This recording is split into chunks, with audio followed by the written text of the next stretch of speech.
Halo Sobat Arisanti, perkenalkan saya Dr. Cok Sinta, dokter spesialis neurologi di Rumah Sakit Arisanti. Nah, pada bulan Oktober ini kita memperingati Hari Stroke Sedunia atau kita sebut dengan World Stroke Day. Jadi mungkin saya akan memberikan sedikit edukasi kepada teman-teman semua, apa sih itu stroke, bagaimana kita mengenali gejalanya, pencegahan serta penanganannya. Yuk, mari kita bahas.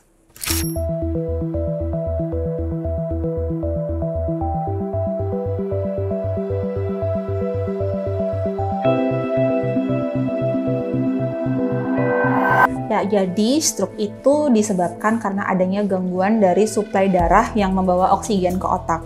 Baik itu disebabkan oleh sumbatan ataupun adanya pecah dari pembuluh darah di otak. Ada beberapa penyebab atau faktor resiko yang menyebabkan terjadinya stroke ini.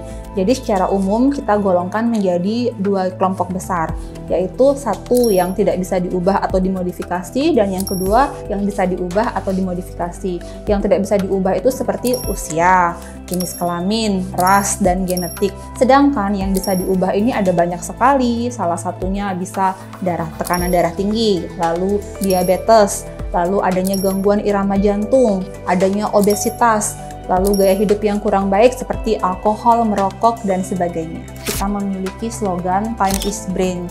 Jadi semakin cepat diberikan pertolongan, maka bisa mengurangi angka kecacatan bahkan kematian yang mungkin akan terjadi pada pasien tersebut. Jadi untuk memudahkan teman-teman untuk menghafal apa sih gejala dari stroke itu, kami memiliki singkatan yang mudah untuk dihafalkan. Yang pertama adalah B. B-nya itu adalah balance, jadi adanya gangguan keseimbangan yang terjadi secara mendadak. Lalu berikutnya adalah E. E itu adalah eyes, jadi adanya mungkin rabun atau malah tidak bisa melihat sama sekali yang terjadi secara mendadak. Lalu F-nya itu adalah face, jadi adanya tidak simetris pada satu sisi wajah. Lalu berikutnya adalah A. A-nya itu adalah arm, jadi terjadi kelemahan pada separuh anggota tubuh pada bagian lengan dan tungkai yang terjadi secara mendadak. Lalu berikutnya adalah S. S itu adalah speech, di mana terjadi bicaranya tuh pelo atau bahkan tidak bisa bicara sama sekali. Dan yang terakhir itu adalah T, time. Jadi jika teman-teman menemukan gejala-gejala tersebut, jangan ditunda-tunda, segera dibawa ke RS untuk mendapatkan pertolongan lebih lanjut. Ya, jadi teman-teman, sebetulnya stroke itu 90% itu bisa kita cegah, asalkan teman-teman itu mengetahui dan bisa mengontrol faktor resiko yang teman-teman miliki itu dengan baik. Bagaimana sih caranya? Nah, kita memiliki ada singkatan nih yang kira-kira mungkin mudah untuk dihafalkan. Yang pertama adalah C.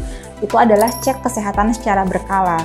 Jika teman-teman memiliki tekanan darah tinggi ataupun kencing manis, harap memeriksakan secara berkala kesehatan teman-teman. Lalu yang kedua adalah E, enyahkan asap rokok. Jadi teman-teman jika ada yang merokok, harap segera menghentikan merokoknya itu agar tidak merugikan diri sendiri ataupun sekitar.